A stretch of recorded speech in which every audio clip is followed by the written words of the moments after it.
You're still watching Good Morning Nigeria, and to push our conversation this morning, let's take this background report by Oyeyemi Ajayi. We'll be right back. President Bola Ahmed Tinubu's visit to Brazil is being described as a real game changer, an effort to deepen Nigeria's relationship with Latin America's largest economy and a key BRICS player.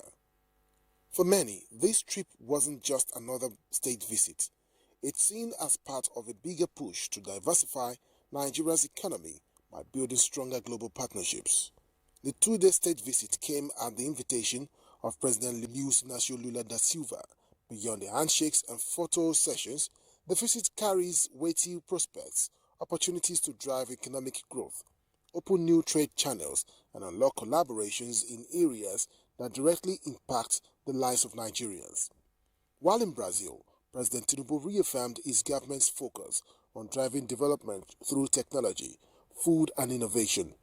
He stressed that his administration is keen on reforms that lead to inclusive growth and lasting transformation, less talk and more action. The trip wasn't just all talk either. It produced 5 solid agreements covering aviation, agriculture, technology, and foreign affairs. Analysts say these deals could be the doorway for Nigeria to tap into Brazil's expertise in biofuel, while also strengthening knowledge exchange in science, education, and healthcare. One standout highlight is the new direct 7-hour flight linking Nigeria to Brazil.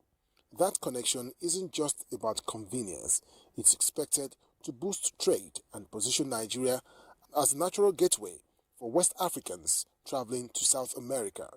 So, what does all this really mean for Nigeria and Brazil? What other benefits can both countries harvest from this partnership? And how soon will Nigerians begin to feel the impact? Our guests already seated in the studio will be responding to these and more shortly. Yeah, thank you very much, Oyeyemi Ajayi, for that extensive background report. And we already have our guest in the studio to discuss to review the visit of the president to Brazil. And in the studio right there, we have the Senior Special Assistant to the President on communication, on media and public communication, Mr. Sunday Dare. You're welcome to Good Morning Nigeria. Good morning. Thank you for having me today. And also here, seated in the studio, is Dr. Martins Fakorede, a development expert. Thank you so much for coming. It's my pleasure. Good morning and Happy New Month. Happy New Month. Okay, let's start our conversation with Mr. Sunday Dare. And our question would be, some observers have said that it's probably because of the tariff rolled out by the United States that is allowing for this global reshaping, of trade, amongst countries, and Nigeria trying to realign with Brazil again. What exactly informed this visit? I think several factors. Okay. Several factors. And let's start from the tariff regime. We're in a world in which we've moved away from a rule-based global partnership to a tariff-imposed regime by the President of the United States. And what that means is that countries must begin to look inwards to other corporations, global corporations, continental corporations, that can help develop and accelerate their economies. But beyond that, recall that we have the Africa Growth and Opportunity Act, propelled and supported by the United States of America. As we speak, this year is the final year. There's also that belief that it will not be renewed. So it's important for countries and presidents that are very proactive to start looking outwards to other global regional bodies that can best accelerate their growth and development. But beyond that, recall that more than 2 decades ago, the embrace between Nigeria and Brazil started, right from the period of President Obasanjo. Somehow along the line, it did not really take off. And then we had that process ignited again in 2019 under the late President Muhammadu Buhari. And that's when we had the first inking of the GIP, which is the $1.1 billion. I think that when you have a president who combines political experience, corporate experience, and global exposure, and a clear vision of what he wants for his country, I'm talking about President Bola Ahmed Tinubu, then you expect to see what we've seen, not just with Brazil, but with China, with India, and other places. So for him, it was important to really embrace Brazil again. And the factors that really knock us together, they're huge. You can't ignore them. So you've seen a movement towards the South-South Global Alliance. You've seen the fact that Nigeria, the G20, which was hosted recently by the president of Brazil. You've seen the BRICS, where Nigeria is already a partner. So in just 1 year, you've seen the president go there 3 times. And that is propelled by fundamental reasons, which I'm sure down the road we're going to be able to speak to. But I think, let me say this very quickly. You look at Brazil, you look at Nigeria, a lot of similarities, a lot of potentials and opportunities. 218 million population.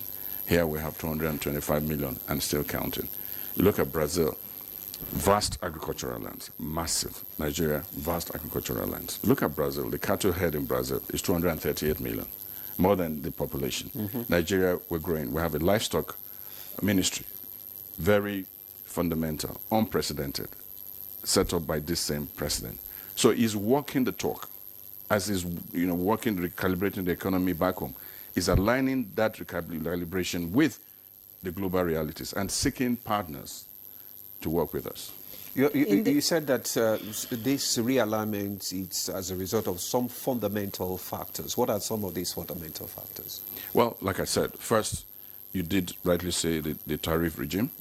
Remember, Brazil alone is in the eye of that tariff regime, 50%, and for certain reasons. That's one. 2, you look at the fact that most countries, in terms of economic relationships and also diplomacy, you seek out partners who share certain similarities with your economy and with your people.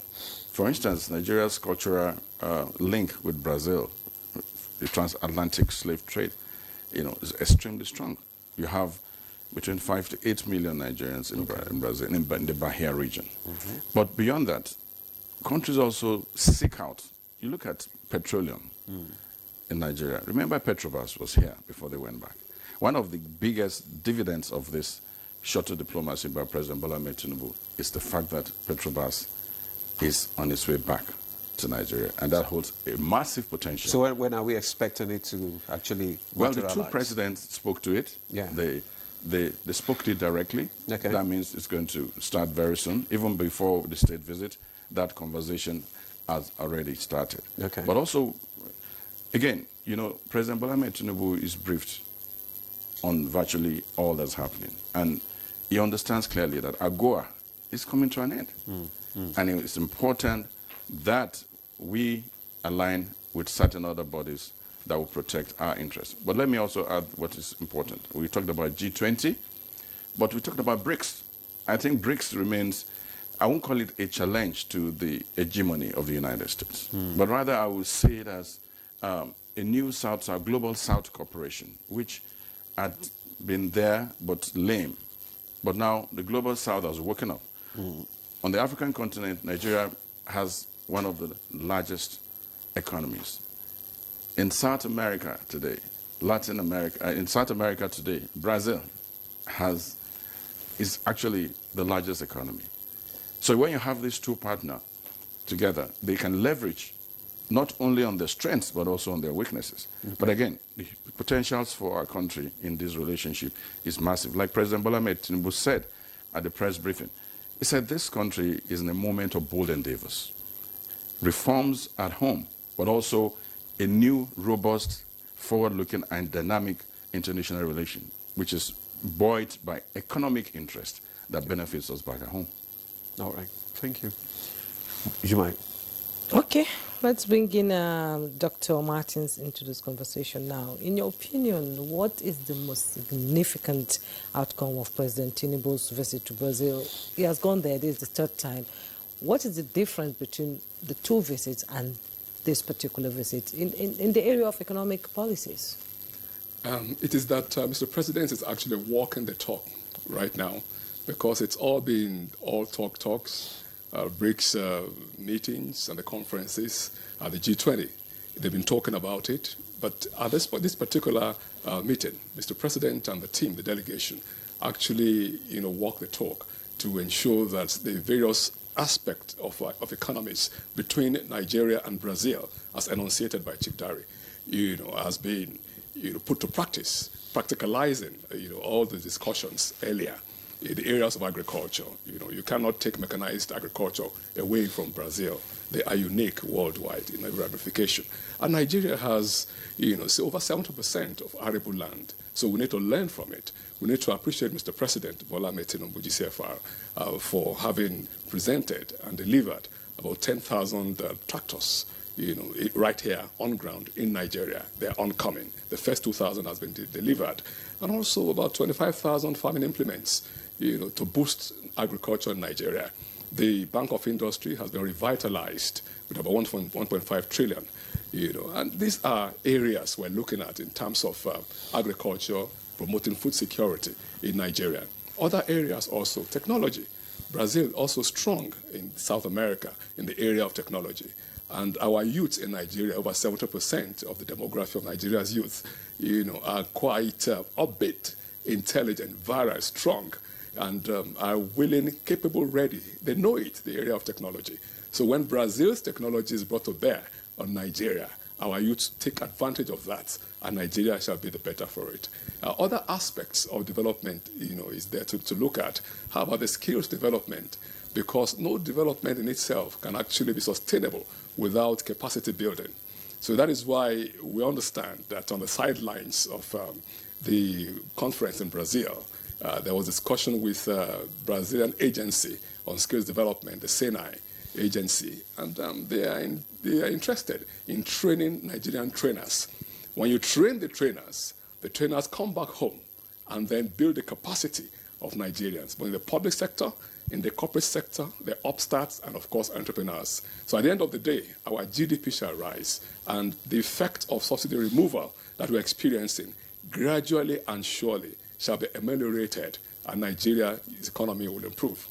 So you're saying that the visit has sort of repositioned Nigeria as a serious player in the South-South cooperation?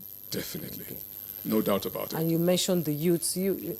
He's actually on point. And I think the question of technology, Brazil has an agency for science and tech called Embrapa.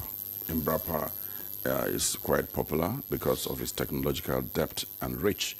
And at the meeting in Brazil, the Minister of Science and Tech, who is in charge of Embrapa, really talked about opening up the markets and the kind of collaboration they want to see with Nigeria. They talked about, there's a genetic revolution, which Brazil has been able to do so well with, which has boosted its agriculture. He said they're going to open up their markets and collaborate with Nigeria.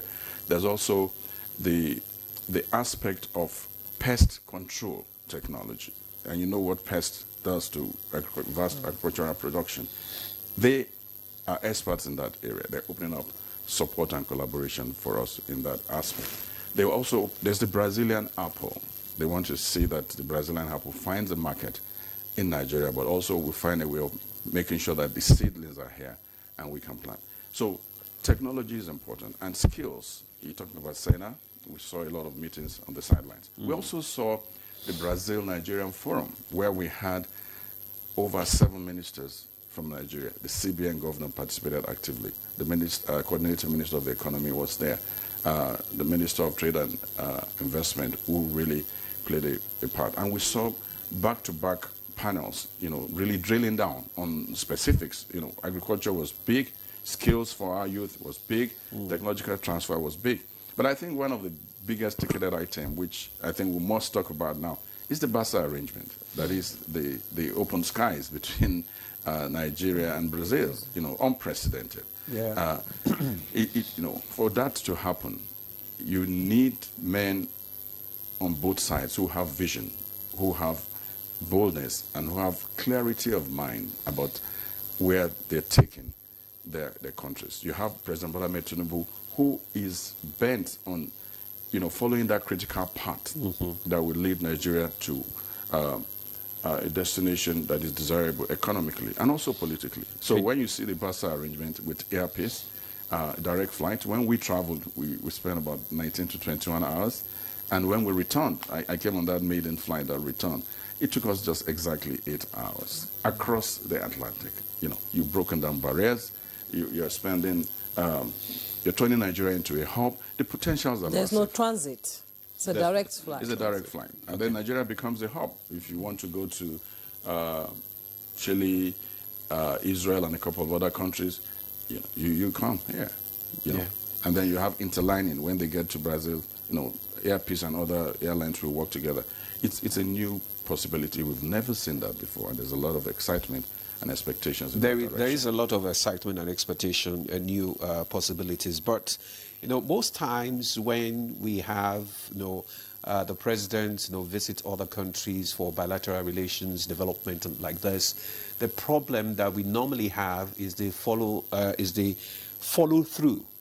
That is the implementation. For instance, the president described his talks with President Lula da Silva as purposeful and action-driven. So what makes this visit different from the past international trips? How do you follow through? Because that has been the major challenge. It's not that in the past, maybe administrations that haven't been, something like all these bilateral agreements and development and all that. But the implementation, the follow-through has always been the problem. Well, I think we're seeing a new tradition when it comes to this administration. And let me take off from China.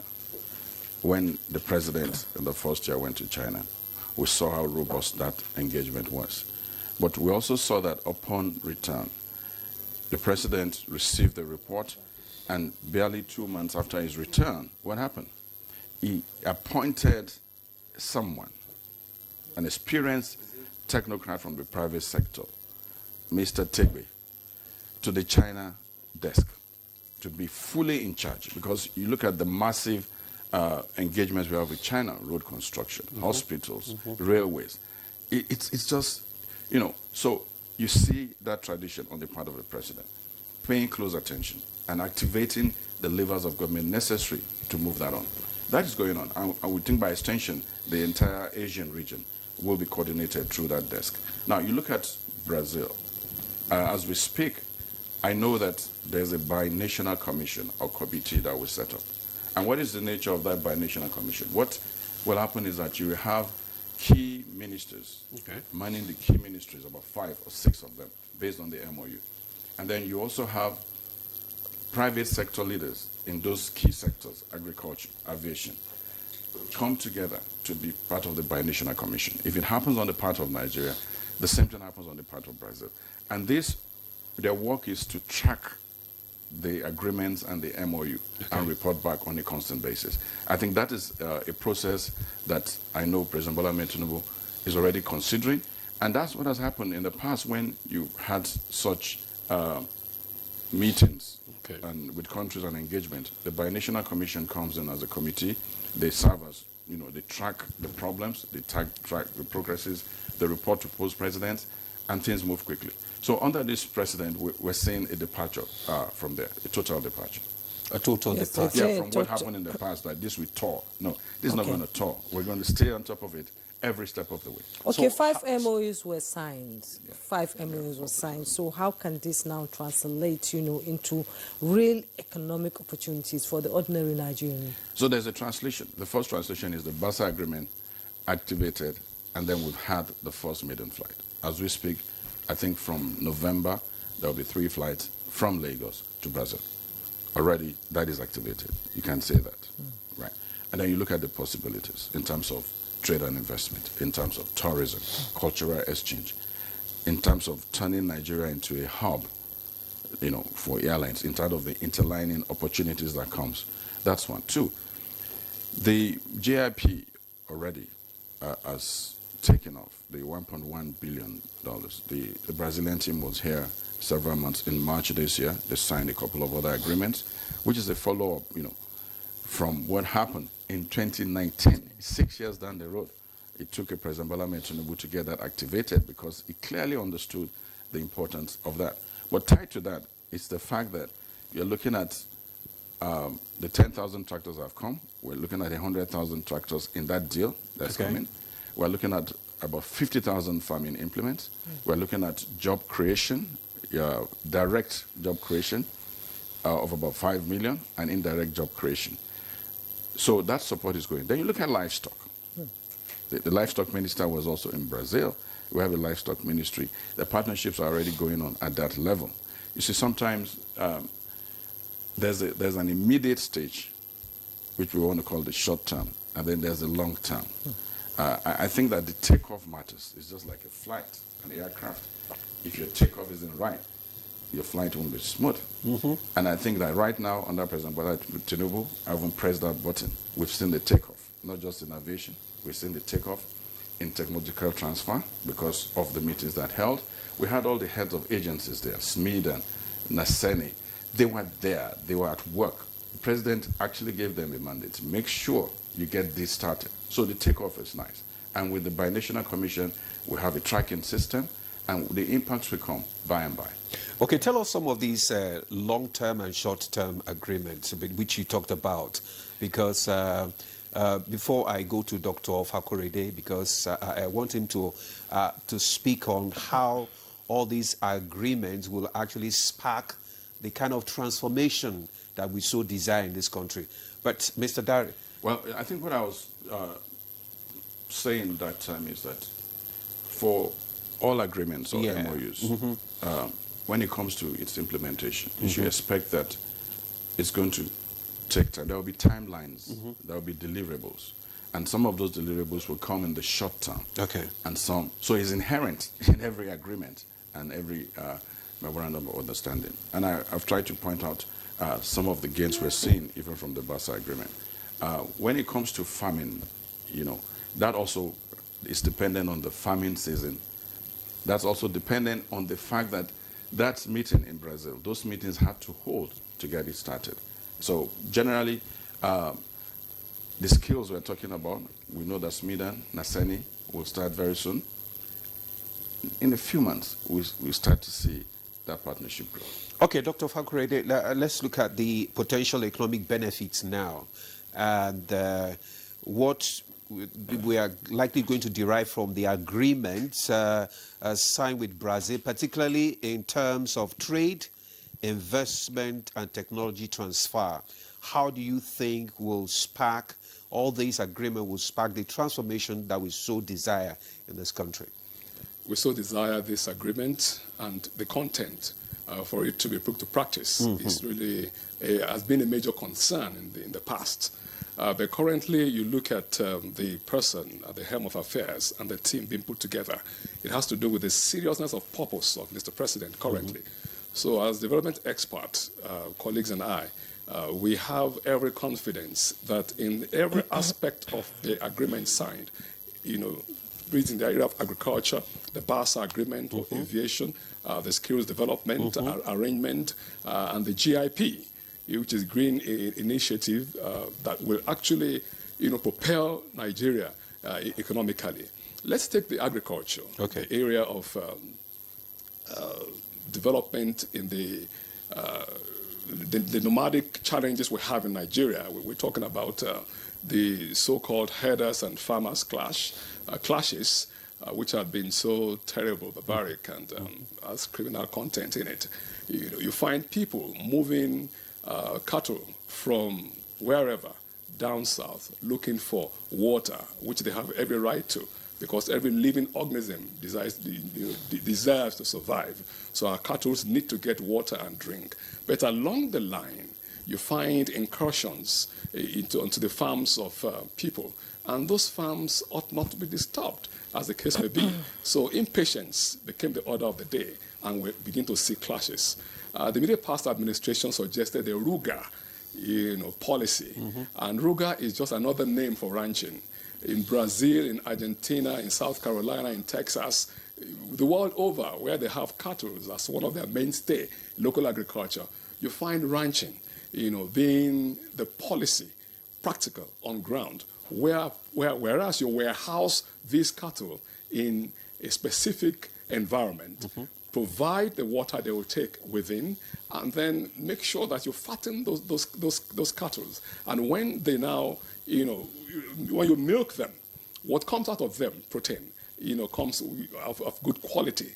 The meat, that is the beef, export too. You have a mini factory that exports beef from that. So it becomes a mini factory in areas. But then the naysayers, took to their heels, and even had to say a lot of things in the media, social media and all that. So the then government had to step it down, listening to those people. But currently, Mr. President, when we had a challenge recently, about 2-3 months ago in Benue State, visited on ground and commiserated with the people of the TV land in Benue State. He suggested two counsel to His Excellency Governor Alia of Benue State. One, cooperate with your colleague, Governor of Nasarawa State.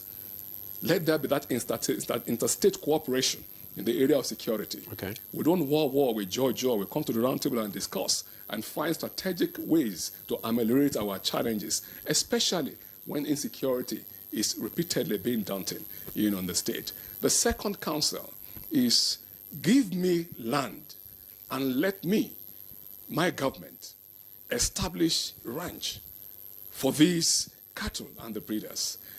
Again, naysayers the following day went to some of our national headlines, say, oh, they want to grab our lands, they want to do this. And you find out that most people saying this are not actually indigents of Benue State.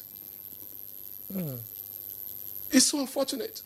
But the current administration we have under Asiwaju Bola Ahmed Tinubu, GCFR, is resolute, determined, and forward-looking. All those things will be done. By the time the agreement in the area of agriculture comes to fall with Brazil, we'll see ranches being established in particularly north-central states to forestall the unnecessary movement of cattle from north to south, disturbing farmlands, and then impatience on the part of others too. Okay. So all those things will be brought to bear. The Green Initiative Agreement, $1.1 billion, 6 years running, has been left there, KIV, kept in view. But the seriousness of purpose of Mr. President brought it out, dust it up, and then it has become a reality. Over $10 billion expected from that and ongoing. For the aviation, the BASA arrangement, over $10 billion expected. Initially, the aviation minister said that from $10 billion about 10 years ago, it plummeted to about $2 billion. You can imagine that. That's not too good for our economy. But now we are recalibrating Nigeria's economy. So it will get up to $10 billion in not too distant future, and more expectedly. So for development on ground, we're sure that with skills, our youth will be empowered.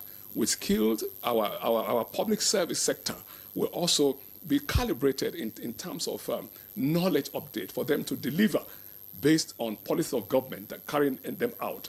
And entrepreneurs also, will be given, various knowledge so that they can make more money, more profiting in businesses. So definitely on ground, we're expecting that the GDP of Nigeria will eventually grow the more with all the indices we're looking at economically. Yeah, the GDP will grow the more because, but the most important thing is for all this to trickle down, to the ordinary Nigerians, so that it is not only the multinational, that are benefiting from all these agreements. Because you're looking at value chain development. Very often the value chain is not fully developed or totally ignored.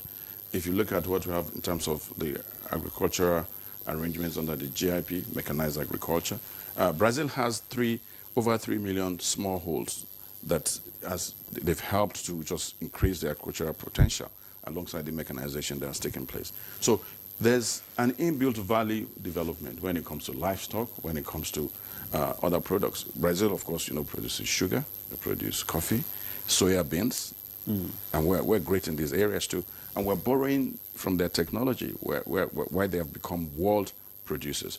You did mention something that's critical. We moved from a 10 billion naira trade surplus with net with Brazil.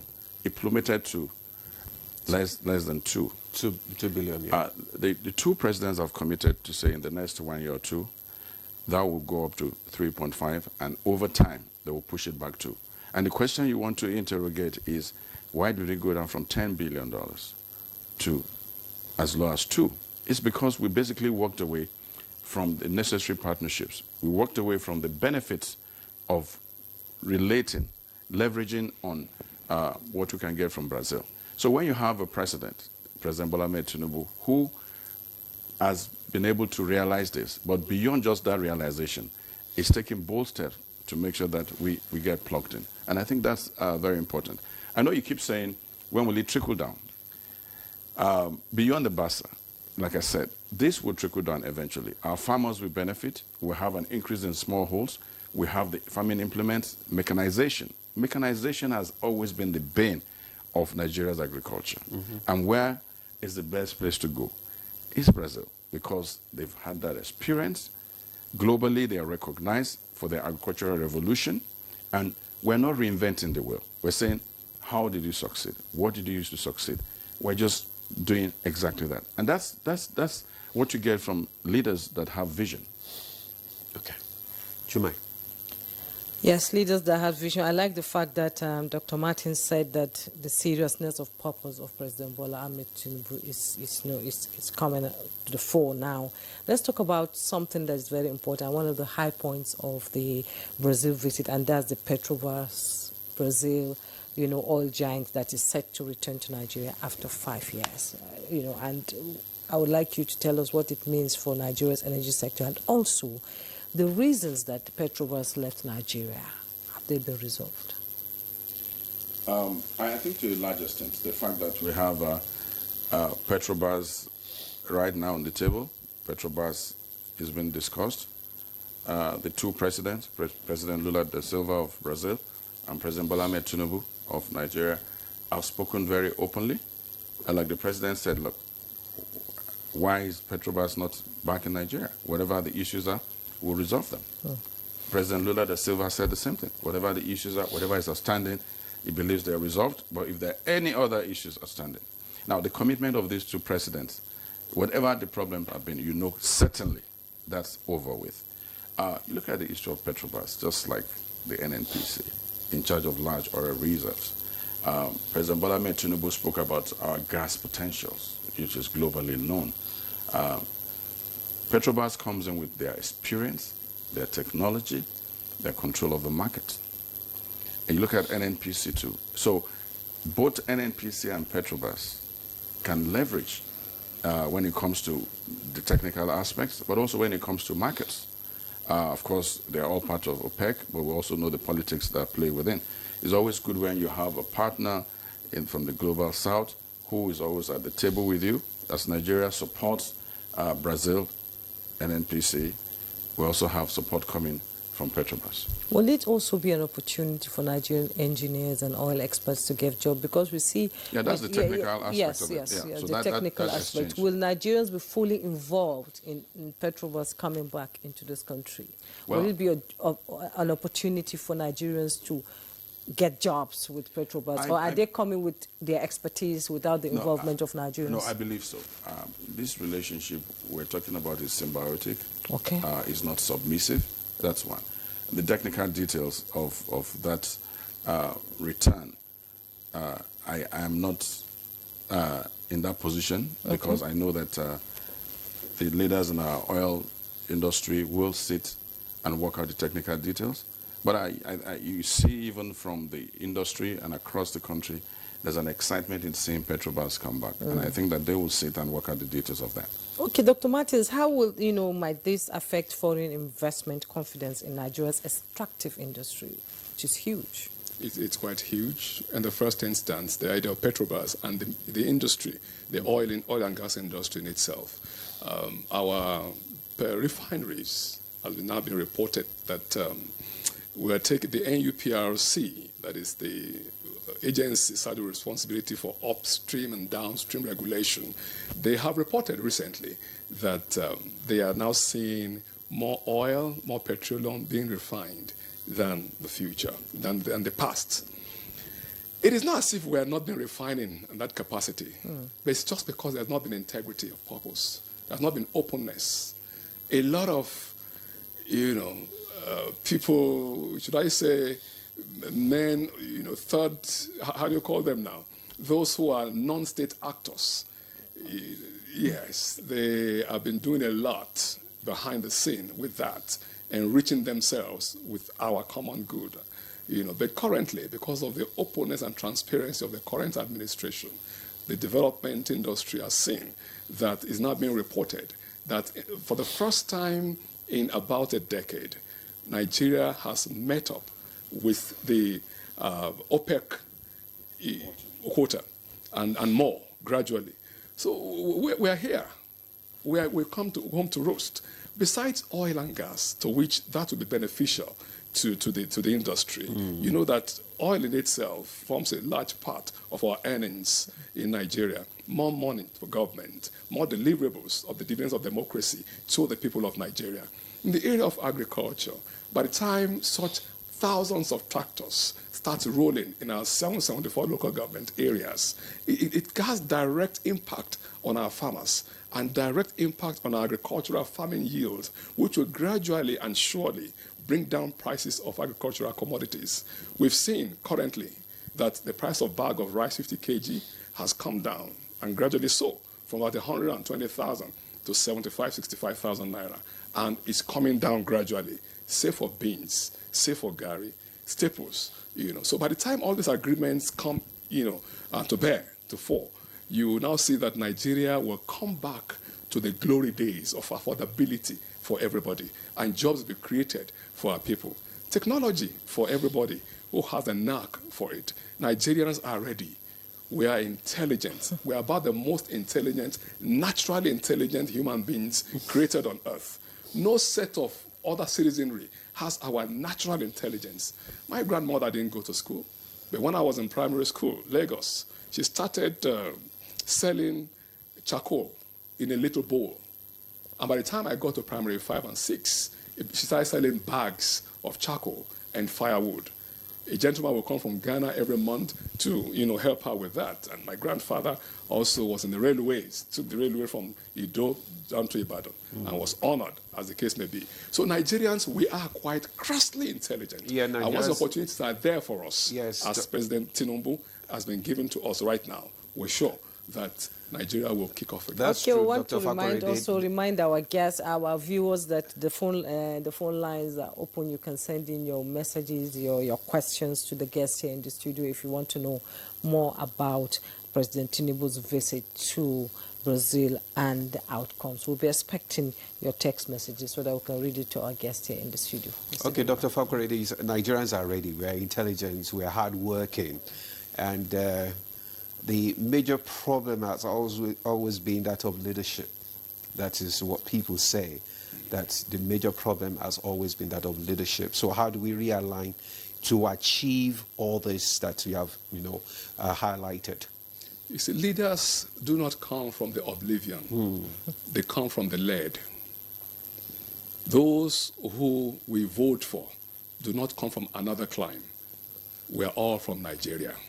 So it has to do with, the challenge has to do with the belief system of the entire citizenry.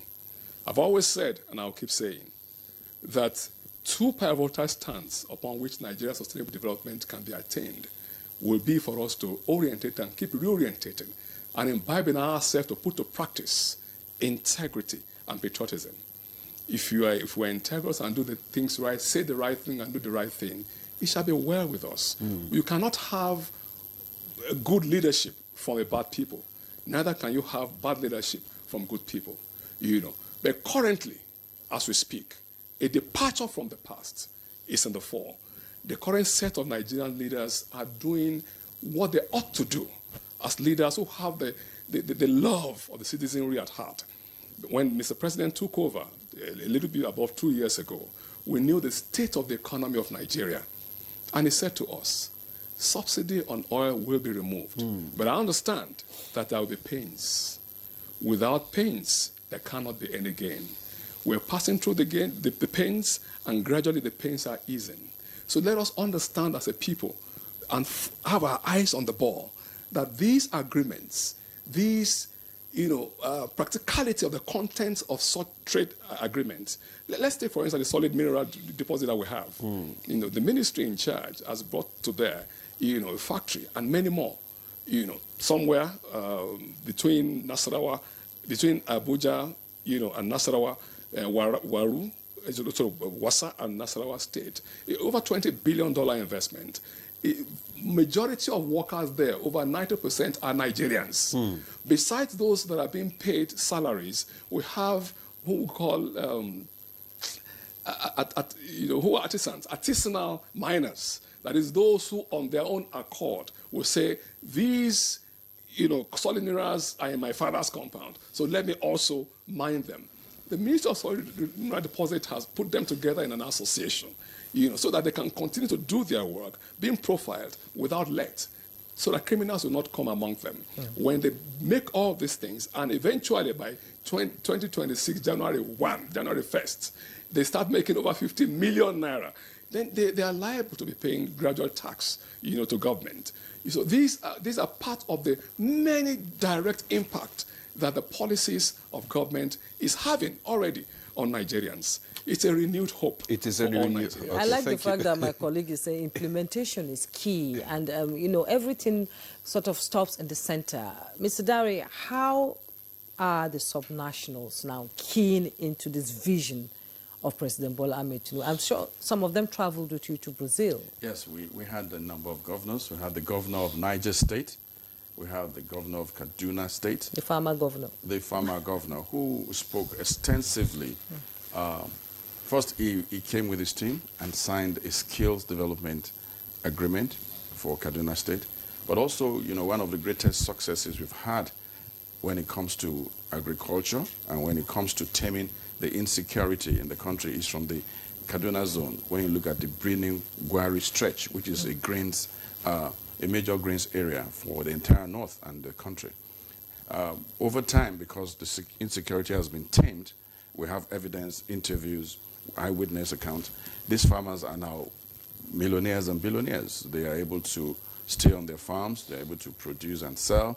So he was there in Brazil. The Niger State governor was also there in Brazil. The subnationals, like President Bola Ahmed Tinubu has often repeated, they are critical to development. They help to cascade not just federal government policies and initiatives to the people, but they help to sustain them.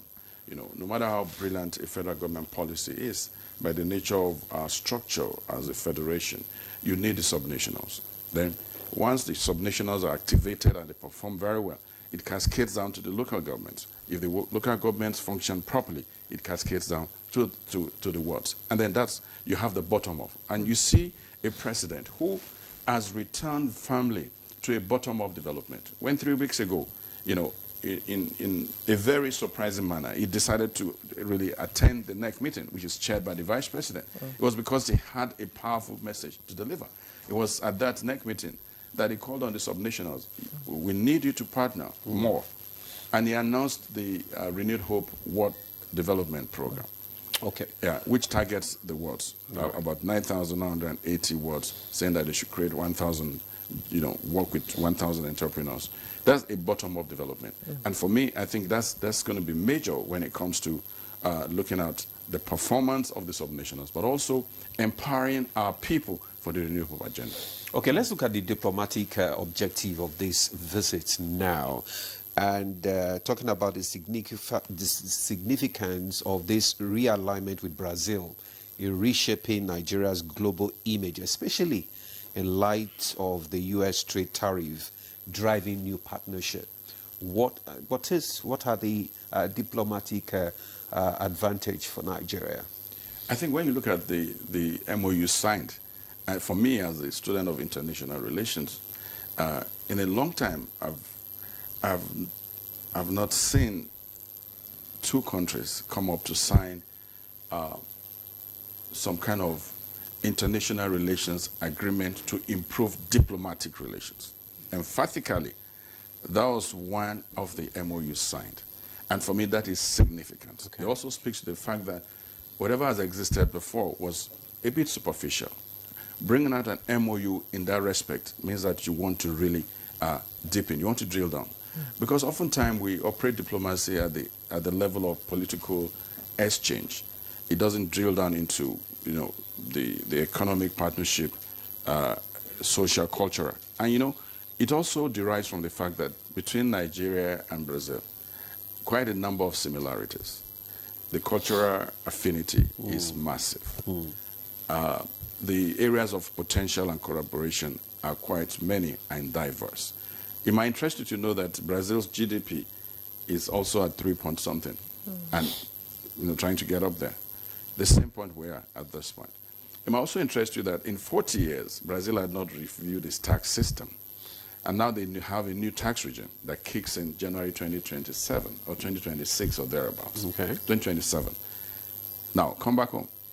We have a new tax regime that kicks in next year, 1st of January. So when you talk about diplomatic relations, what this trip has done and the MOUs, you've seen President Bola Ahmed Tinubu bring forth a model going forward for this country when it comes to diplomatic engagement, just beyond the niceties and the tea and coffees in the global boardrooms. Now, Nigeria will go there with a shopping list. We've got this. What do you have for us? And I think that's a model we must hold firm. Okay. It's come from, like I said, from the experience he's had, from the trips he's made, from also the urgency of the moment. That is, how do you leverage Nigeria's potentials in oil and gas, in agriculture, and a few other areas? How do we look for partners that share the same ideals, that have potentials, and we can move forward? And I think that's important for us. Okay, that's very important. Now, let's bring in the role of the Nigerian institution and the private sector.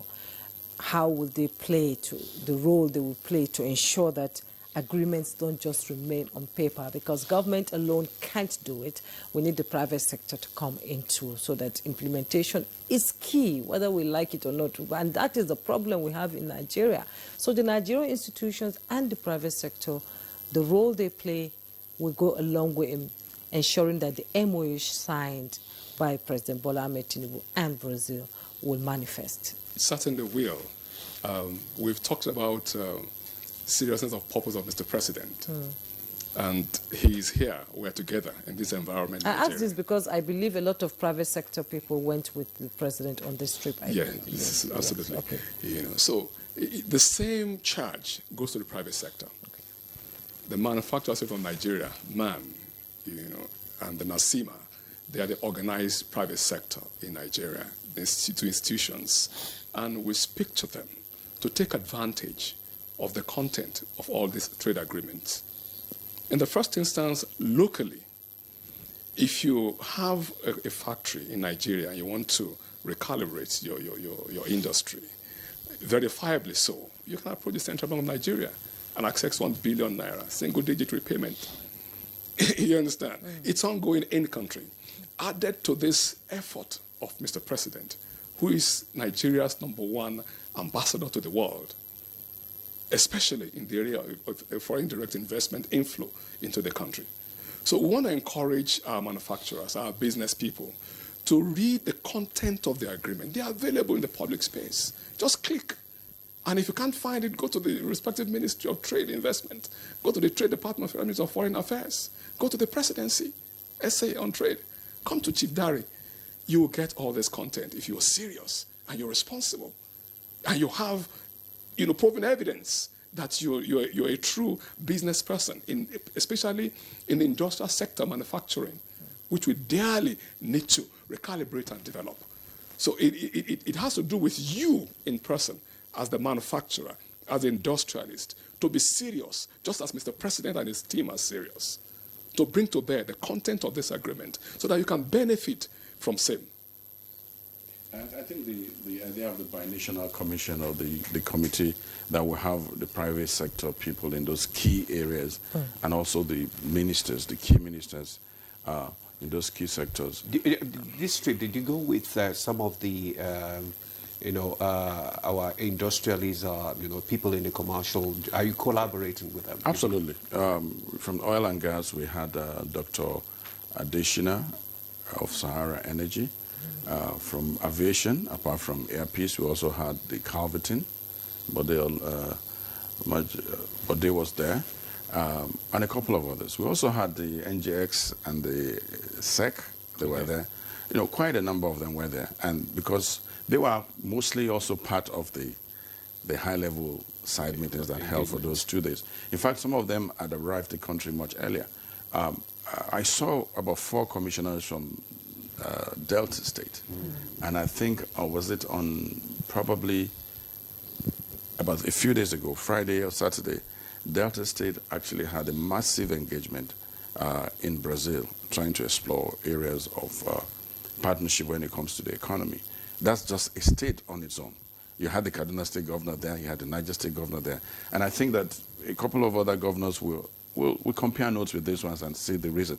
I think what's important and critical is that the President Bola Ahmed Tinubu, working with his friend, his comrade, and colleague, has been able to kind of break the ice and open up. Because when it comes to relationship, it's about the interconnectedness.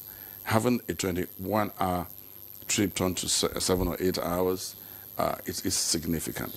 The Open Skies Agreement is significant. It comes with certain visa benefits, but it also opens up export and import trade between both countries. It's a gateway, and it's important. A massive one. A very massive one. We have a lot of entrepreneurs let's have some of these comments. Yes, that came in, yes. Yes, this one is from Femi Ajibode.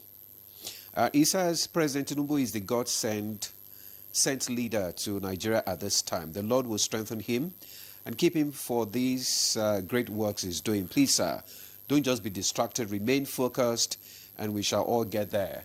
Okay, that's an encouragement. This one is from Umar Saliu. He's from Kogi State, Kogi Central. It's a good morning to you all. Ours is to pray for the progress of our country. The most problem of this country is fuel tanks.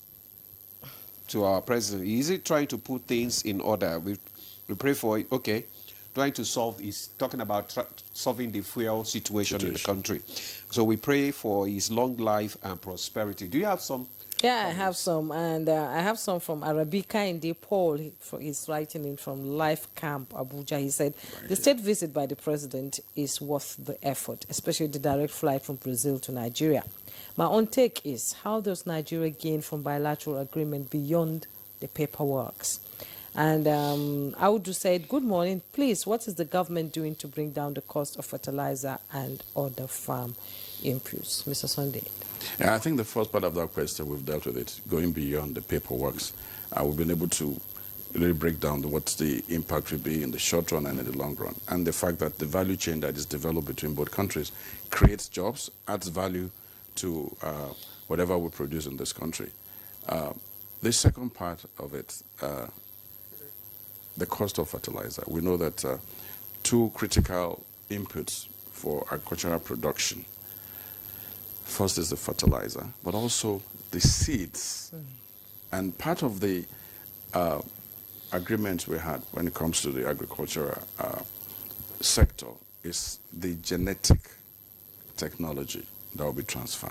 The boom you see in agriculture in Brazil was made possible by that genetic revolution, to which Brazil right now holds the title, and that is already ongoing alongside the mechanization. When it comes to fertilizer, I know that under the 2025 budget, there's an approval already to increase, to triple the production of fertilizer. But beyond that, earlier this year, this president approved the free distribution of over 20 trucks of fertilizer for each state of the Federation for distribution. I believe that has been concluded and another phase has started. So the question of fertilizer efforts are ongoing, not just to bring down the price, but also to distribute free fertilizer to our farmers. Free fertilizer to our because of time, I would have wanted to I would have asked how the Brazilian media perceived the president's visit. But you'll answer that when we come back from this break. Okay. Maybe you can just answer the well, question. you know, being a media person myself, yes, I think they were quite prepared because this president, even before that trip, had left an impression. There is the impression of the leader, of the president of a country. There's also the impression that the country makes in terms of cold statistics. Now, you have a clear mix that is working. You have a leader that is progressive in orientation, that is principled, that is experienced, alongside a country that has the right statistics. And the media there clearly understood that even for Brazil as a country, it's been a long time having such a big player from the African continent, perhaps the biggest player from the African continent. So they were ready. There was full coverage. Live, actually, everything was live coverage and live streamed, you know, by the Brazilian media. We also did the same thing. And when you read the reports, because it's Portuguese, you know, a couple of friends helped to interpret it. And for them, they're saying it's been a long time Brazil has seen this kind of thing. And that President Lula da Silva, being a progressive, he talked about the fact that he was jailed for several years. You remember that our president, President Bola Tinubu, also went to jail during the democratic struggle. He talked about how his party is now the favorite party in the country. People are joining his party. We have the same thing. He talked about his belief in democratic principles. We know that our president, Bola Tinubu, was forged in the crucible of democratic struggle. The Brazilian media did their homework, and they also they amplified the fact that not just for Nigeria alone, but that Brazil has found a new partner that they must hold on to. Were you able to engage the media, the Brazilian media there to promote Nigeria's, image there? Yes, at a personal level. And we did that principally through what President Bola Tinubu said. Of course, everything was in English. And we were able to give that to them to say, can you just translate that into the Portuguese language, which they did extensively. They did the same thing for us. Everything Lula da Silva said, they gave us copies of that. At the personal level, we met with some of the media and communications team of Lula da Silva, because we want to make sure that even information flows back and forth. We want to make sure that when there's a problem, we are alerted in a quick way so that they can be fixed. And I think that will be an ongoing partnership. Okay, an ongoing partnership. I have one question that came in. He said, a response. He said, we need to explore the cultural potentials between Nigeria and Brazil. And I know that Professor Wole Soyinka was there's a regatta coming, I think sometime in December or early last year. The transatlantic trade, they will come from that point in Brazil to Badagry, on the waters. And that's very strong. Our experience during the transatlantic slave trade, it's huge between Nigeria and Brazil. And that's why you have millions and millions of Nigeria and Brazil. So that cultural exchange will come alive. I can talk about, the similarity in our culture, because I was born into that similarity in culture. With respect to my progenitors, part of those that actually came from the Americas to Brazil and then back to Nigeria, to Lagos Island. So we have the Brazilian quarters on Lagos Island. When we were growing up, Lagos and the island, and even left the island for Abuja and Surulere, we were being taught various, words, in Brazil. Like you want to get... Your name should be Da Silva or something like that. Your name is Akon. Yes, we'll get to that.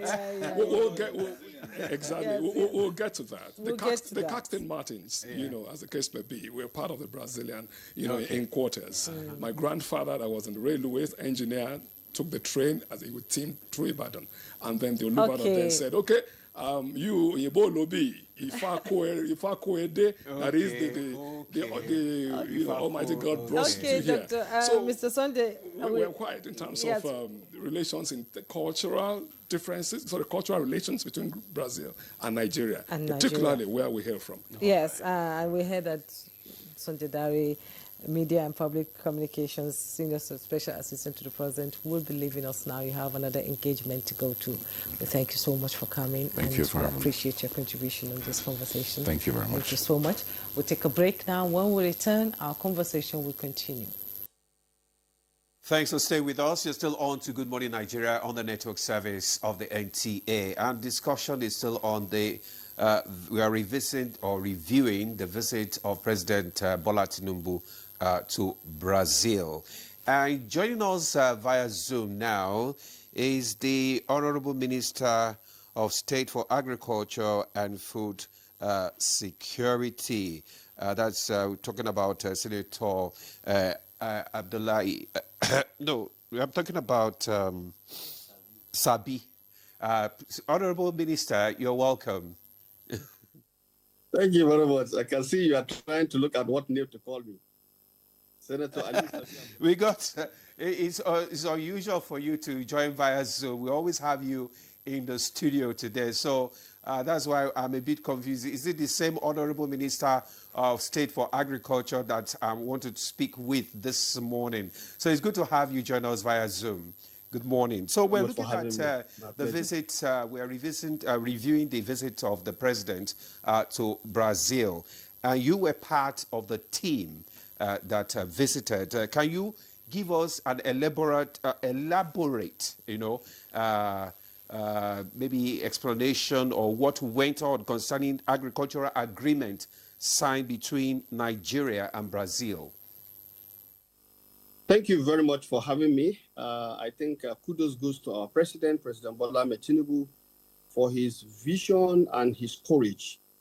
Obviously, definitely, I saw the former Minister of Sports leaving the studio. That's on the diary. We're all together.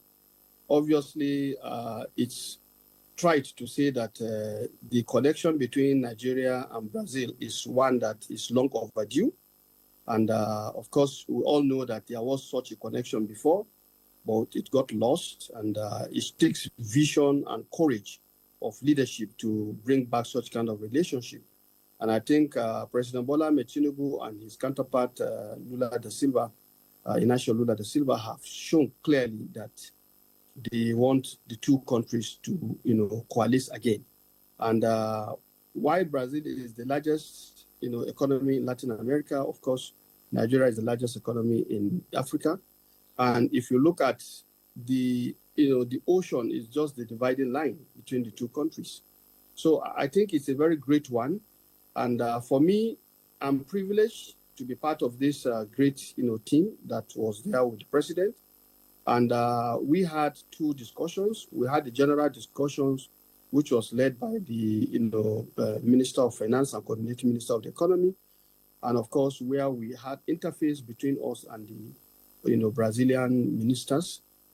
Here we looked at our interests, and our interest basically is how do we guarantee food security for Nigeria, which is the vision of President Bola Tinubu. And this aspect of food sovereignty here is talking about producing what we eat and eating what we produce. Now, in doing this, definitely we have a lot of lessons to learn from Brazil, a country that went from a food deficit nation to a surplus and now a world leader in many, aspects of food production. And so what we told them clearly is what we are doing at our own end, trying to work on the food security challenges that we are facing, and that one of the challenges we would like them to work together with us to support us is the aspect of our yield gap. You agree with me that if you look at our production, our farmers are trying. We have 73 million hectares. We are farming just about 34 million. But even in this 34 million, when you take the basic crops, you will see that our yield gap is something to be concerned about. I give you a typical example that Nigerians will resonate with. Cassava. Nigeria has been the world #1 producer of cassava over the past 3 decades. But even at that, if you look at the yield, the average yield is about 11,000, 11 tons per hectare. And it is possible for you to do 45. Some farmers are doing close to that now, like the Agbeyewas and the like. But on the average, the national average is about 11 tons per hectare.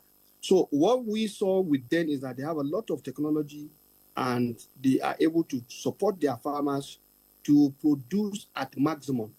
while also reducing cost in production. So those are the aspects we have discussed. Earlier on, sometimes in June, I think during the meeting of Africa and Brazil, my colleague Senator Abubakar was in Brazil, and he signed an MOU with the Brazilian Ministry of Agriculture and Livestock Development, together with the counterpart from Federal Ministry of Livestock. There is that MOU, and then there was also an addendum to the MOU that brought in the Brazilian Agricultural Research Corporation, that is the Embrapa. And the miracle of Brazil's agricultural transformation was actually driven by Embrapa. And I think this is something that I'm aware of. When I was in service, we've had such kind of, work relationship with Embrapa, but it was cut short. This time around, we've learned one or two things, and we want to ensure that the arrangement we are going to make now, which already we've kickstarted in this particular visit, is to have something that is lasting, that is institutionally driven, and that will help us to raise the productivity of our farms, help our farmers to know how to organize themselves, and practice agriculture in a manner that it is a win-win for both farmers and for consumers. So this is what we have done. We had a bilateral meeting with the Federal Ministry of Agri and Livestock of Brazil, and we've already agreed we are setting up a committee in the next 2 weeks. That committee will be up and alive for us to agree on key priority areas that we begin this particular journey of very strong partnership, collaboration, and cooperation between the two countries. And I'm very optimistic that we have a lot to learn there, and we are more than ready because we have a president who is committed to what we are going to do and has given us all the go-ahead to do those things and everything that we know that will help us to increase our productivity in this country, ramping up production for major staples, and they in turn are also interested in some of these production activities that we are dealing with, because they are very huge in livestock, they are huge in livestock development, and they also are looking for livestock feed. For example, you take soybean, they will be interested in soybean, and many other crops.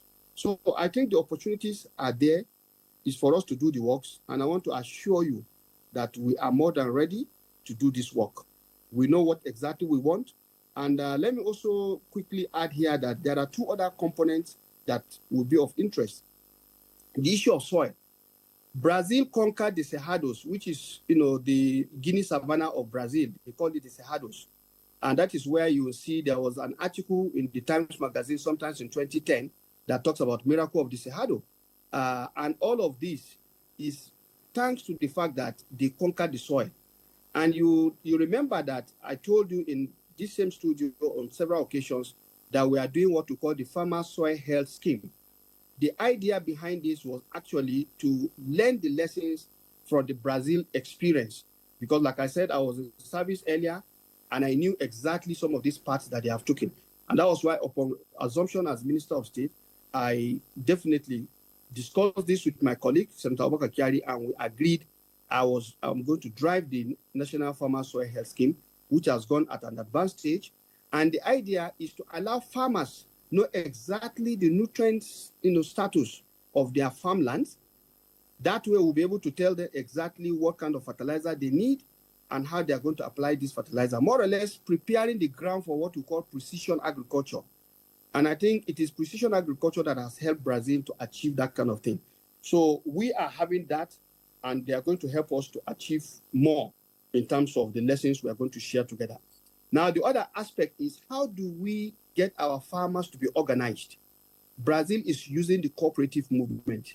And that is why also you remember that I told you we are doing what we call the Renewed Hope Cooperative Reform and Revamp Program, because President Bola Ahmed Tinubu had promised Nigerians in his manifesto that he's going to look at agricultural cooperatives as a vehicle for transforming food production. And we have done a lot of work on this, and any moment from now, a lot of these things will begin to be rolled out. We are looking at reviewing the law, which we have already done, and we are preparing, for final, work with the Ministry of Justice so that we can get an executive bill for that. We are also going to, introduce, cooperative bank to mobilize resources for Nigerian farmers in the manner that we have now learned Brazil is doing. And that is why for them, they have layers and layers of operation. Their farmers are very organized. And we are going to use this same cooperative reform and revamp program to organize farmers' cooperatives so that they will be able to help us to achieve our food production. The idea here is for you to know exactly who you are dealing with. The idea behind having people coming with portfolios and telling us they are farmers will be a thing of the past. And you remember we have reiterated this several times when we have interface on this platform, that we want to do away with ghost farmers. We want to deal with genuine farmers. And the only way you can do that is when you have a very strong organizational arrangement. And the cooperatives appear to be one very solid one that Brazil has used. And we are going to definitely, we're on course, and we are going to learn more from them and ensure that we achieve this particular objective. We are also going to train farmers Honorable under Minister. the same platform, and we are also going to learn from them how they did their own, what they call the more or less like the TVET. So we're going to enhance the training capacity, because if you don't have farmers that are knowledgeable and skilled, there is no way they can implement agronomic practices that are designed to give you maximum productivity. So we have to invest in Nigerian farmers. Okay, Honorable Minister, I love your optimism when it comes to agriculture. You know what happened with Jumai? He wants to offload everything. I triggered him. I asked him to give us an elaborate explanation. So he gave us an elaborate explanation. You know, I love the fact that this administration is keen into the Brazil model of, agriculture, and there are practical steps, for Nigeria to replicate, that model here in Nigeria. But we all know that climate change has an adverse impact on Nigeria, and you said Brazil has sort of conquered the Savannah region. So how can Nigeria key into the climate smart agriculture that is being practiced in Brazil to help our farmers, do farming all year round and in a very, very conducive manner?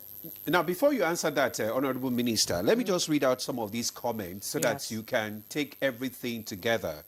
This one says, okay. Now, let me just quickly read out some of these comments and questions so that you can answer everything together, because our time is fast spent. It said, good morning, Nigeria. The masses, farmers especially, will enjoy the gains of President Bola Tinubu's economic engagement with developed countries only if his government is able to purge the politicians working with him of corruption with sincere use of anti-graft agencies like EFCC and ICPC. That's from Ison. Ison is from Abakaliki. Now this one is Magaji Bako Kala from FCT. He said the president is doing well, but kidnapping and banditry in some of the agricultural state is a problem that hasn't been dealt with. What's the government doing to restore peace to enable farmers to give us what to eat? Okay. And yes, I have another one. He said on the Brazil visit, how does it translate to local production of tractors? I was part of tractor assembly in Nigeria in 1986 in Ibadan. All right, thank you very much. I think quickly, let me just address one issue. On the security aspect, I think we should give kudos to President Bola Tinubu. A lot of gains are being made. And this idea behind people thinking nothing is happening is because they are not part of those communities. I'm from a state where this insecurity is a challenge. We have 76,000 square kilometers of land in Niger State. The Shiroro area, the Mariga area, the Borgu area are all affected. But I know as a matter of fact that a lot is being done on a daily basis. Work is ongoing and there is a lot of successes. So I think the president and his security team have changed strategy. They are working very hard and a lot is happening. Now, having said that, you also recall just recently, 2 of the notorious leaders of some of these sects were arrested and paraded before the media. So I think that shows that a lot is happening. And we should continue to encourage our security agencies on that. Now, on the aspect of corruption, let me be very clear. As far as agriculture is concerned, the corruption itself is within the production system. You look at what happened in Anko Borrowers. The bulk of the people who collected these things is a mix of Nigerians who claim they want to go and farm, and they took the money for other things. Today, in the Ministry of Agriculture and Food Security, if I show you the kind of letters coming, you will know that people are just intending to defraud the system. They will tell you they are farmers and they are not farmers. They will tell you they are this and they are not. All they want is for you to give approval for them to collect these items and take it to the market. That is what we are trying to stop. And I want to assure you that as part of the institutional framework, having, taken some departments out of the, out of the ministry, we are recalibrating. And as far as the issue of agricultural data is concerned, we are having now a Federal Department of Agricultural Data and Analytics. And as far as that department is concerned, we're going to use that department to reposition our data collection and identification of Nigerian farms as it is.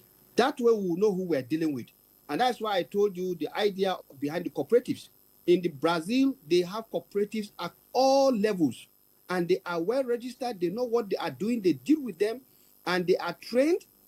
That way, there is a structure. So this framing we intend to do properly, and this is what we believe if we do, the benefit of this production system can come to Nigerians.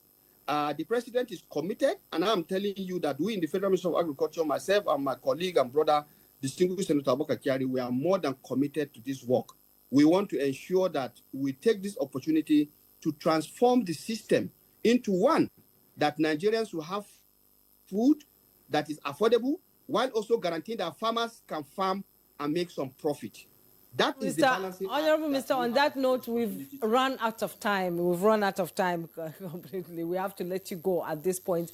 We thank you all so much for joining us on this program, even though late, but you've made a lot of contributions. If we would like 1 hour, you'll still be talking for the next 2 hours. Senator Aliu Sabi Abdullahi, Honorable Minister of State, Agriculture and Food Security.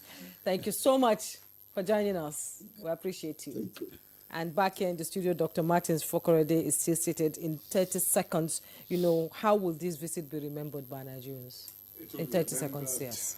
When we stop being incurable pessimists, rather becoming incurable optimists.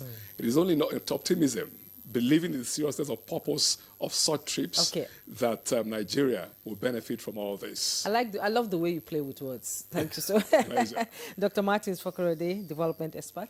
Thank you. It's my pleasure. Thank you for your time. Happy New Month again. And on that note, that's Good Morning Nigeria for today, the first episode in the month of September. I am Jumma Yusuf. And I'm Ademolade. Glad to have you join us. Thank you.